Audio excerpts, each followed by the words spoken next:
Küçələri su basıb, sakinlər hərəkət etməkdə çətinlik çəkirlər. Görüntülər Xəzər rayonu Buzovna qəsəbəsindəndir. Bir neçə gün davam edən aramsız yağışlar küçələri keçilməz, sakinləri çıxılmaz vəziyyətə salıb. Sakinlər yağış sularının onlara maddi ziyan vurduğunu, evlər və əşyaları yararsız vəziyyətə saldığını deyirlər. Polun üstündə gezirsən, su qalxır. Elə bilginən fontandır. Qapıya biri gəlir, çıxa bilmirəm qapının ağzına. Səhər üzü qoyulu yıxılmışam bu suyun üzünə. İşə gedən gedə bilmir, məktəbə gedən məktəbə.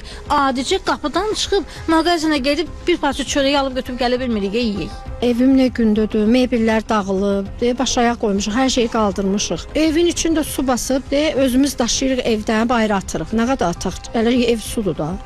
Yəni yaşayış yoxdur, yaşaya bilmirik evdə. Sakinlər mövcud vəziyyətin uzun müddətdir hökm sürdüyünü iddia edirlər. Artıq 3-4 ildə artıq beləncə vəziyyətdə qalırıq. Çölə bayıra çıxmaq olmur. Yağış yağan kimi yəni eyni vəziyyətdə beləncə qalır. Kanalizasiya sistemimiz işləmir. Marketə getmək üçün sapaq zat geyinirik suyun içində zülümlə. Uşaqlar dərsə gedir pis günlərdə, ayaqları suyun içində gedir gəlirlər. İskor çağırırıq, gəlmir. Deyir ki, bu yollara girə bilmir, taksi gəlmir. Neyiniyək biz? Evlərin içində dolub su.